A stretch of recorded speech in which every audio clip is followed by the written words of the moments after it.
Okay guys, I'm super excited about this. So what we're gonna do today is make quilted coasters.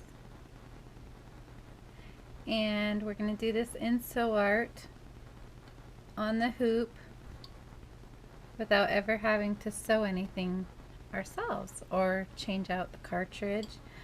Doing the horse one takes just an extra step. You just well, this is my very first one, and I did the horse on the green and the batting, and then I sprayed the glue on and put the backing on,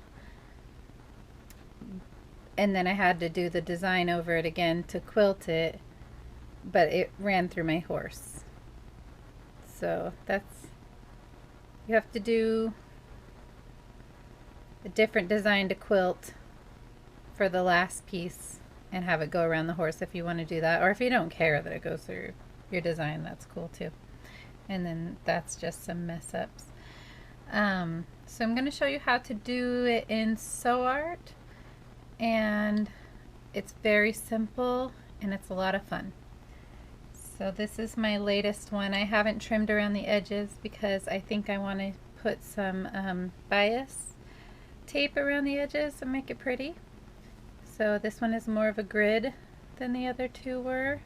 It's very simple, stitched out very fast. So first we're going to iron them. In my case I have to because they just sit around for so long sometimes. Oops. Okay. Get them nice and flat.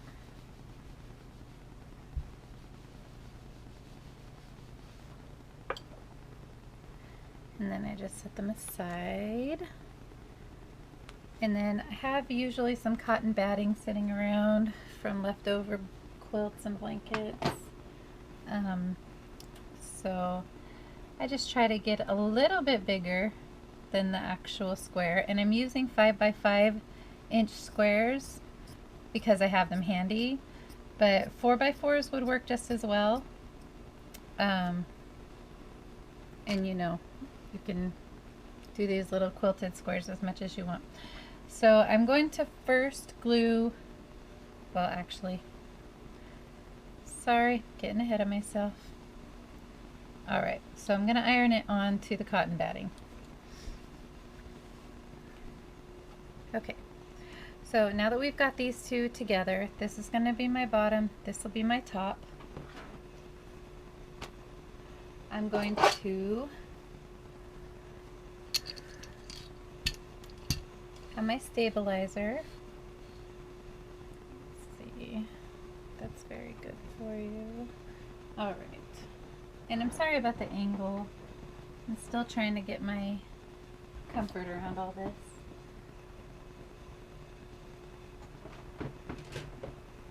Alright.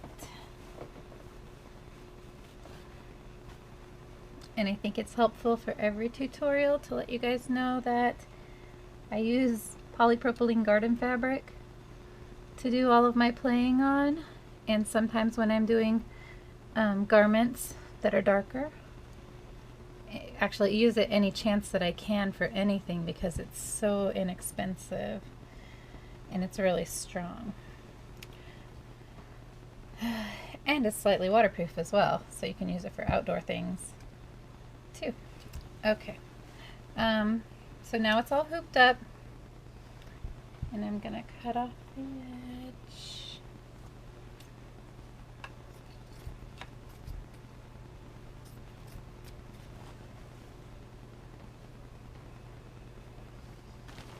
Okay, now I'm going to, off to the side, use my adhesive spray, and I'm going to spray the front of my hoop, so hold on.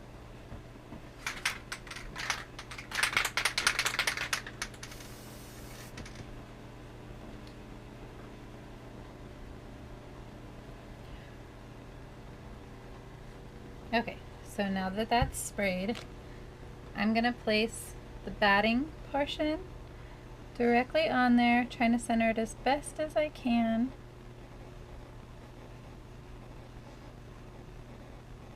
Get it in there nice and good.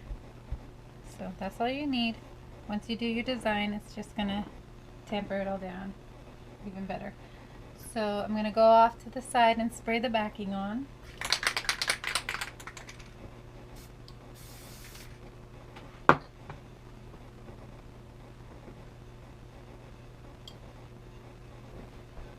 Okay, so when you're putting the backing on, you want to kind of feel in the front with your fingers, just where the top is. Kind of try to keep them even. Okay. Alright, so now you have everything on here. Ain't going nowhere. Alright, so now I'm going to move on to sew art. See you guys in a second. Okay guys, here I am at my computer and I've opened SewWhatPro, and in here I'm just going to go over here to the pencil tool and I'm going to click rectangle outline, and I'm going to pick the fattest one, the thickest pixel. So I'll try to bring this up over here so you can see. So I'm in the pencil mode and I've clicked rectangle outline, and the pencil width, I chose the fattest one because I just like to be able to see. And I'm going to go up here to view and click on grid and make sure that I've got some lines to work with because I like that. And I'm just going to draw in my first square, and then I'm just gonna make some, oops, I don't want to do that, sorry. Try to start at the top of that so that they kind of line up.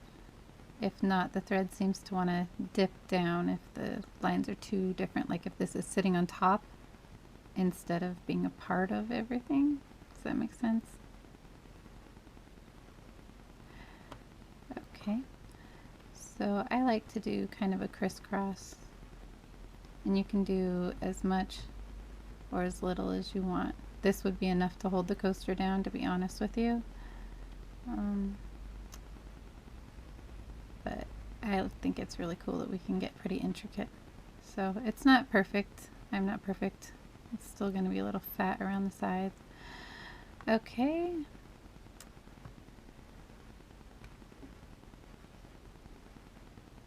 And you don't have to use the rectangle outline. You can use the line and just do simple lines. I just like to, you know, get more done at once. That's why I'm using the rectangle outline one. Okay, so this is what it's going to put on our lovely little polka dot thing over there. Okay, so, oh, and I forgot. Resize, always resize. If you have a 4x4 hoop like I do, 95 is going to be your max. I don't know what it is for the rest of you guys. You'll have to play around and look around, but for the 4x4 hoop you want to keep it at 95 and 95. Okay, we don't need to crop anything. We don't really need to use anything else. We can change the color, but it doesn't really matter. So click on the pencil again. That closes all that stuff out. You can go up to view, get rid of the grid, and you can see it a little bit better. So now we're going to go over here to where it says stitch image. It's the button that looks like a sewing machine. And we're going to manually choose what we're going to do here. So we're going to go outline, center line.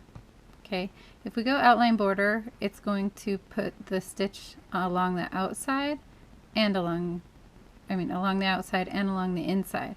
So we'll get a double row of our stitch, which is nice, but it kind of looks funny if you're trying to do a satin stitch or something like that. I'm sure that there's some applications that it's great for, but not for this. So outline center line will put your stitch throughout the whole thing. I don't have a whole lot of experience with a running stitch yet, but I've gotten the bean stitch to look pretty nice. The bean stitch is the one that goes backwards and forwards and kind of makes it look like it's hand stitch. It makes the thread look a little fatter. So that's what we're going to do now. So we've got outline, center line chosen. And then we're choosing the bean stitch over here. Okay? And then right here, we're going to make it a separation of 4. And it won't make any sense to you right now, but it will over here. And then in the length button, we're going to hit 45. So that's going to give us a nice long stitch with just a little bit of room in between. And we're just going to use our little wand, our little needle, and we're going to push the button. Now, and sometimes there's gaps. I can't really explain this because conceptually it should all go in a nice pretty grid, but I'm not a sewing machine, so and I'm also not a programmer. So this is, you know, unfortunately the best we're going to get today. So these ones won't lock together. I don't even know if you can see that up close. See how the stitch is kind of off. Right there and right there. They should overlap and cross each other, but they're not. They're just going to skip each other. It doesn't really matter because we're just playing around right now. So it's got the bean stitch. It should only have one thing to do. There shouldn't be any jumping or anything like that, and it might in a couple places, but super simple. So we're going to go File, and since we are just playing, well, unless you want to keep it, you know, in a folder on your desktop or somewhere else where you can access it again and again if you really like it, but since we're just doing a stitch out to see how it looks, we're not going to do any of that. We're going to save it right to the machine, which is not hooked up. Sorry.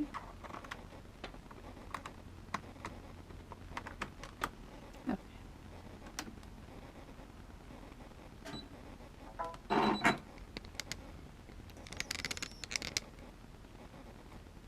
I don't know why it's sideways. Okay, now it's showing us the removable disc. So that's where we're going to put coaster grid.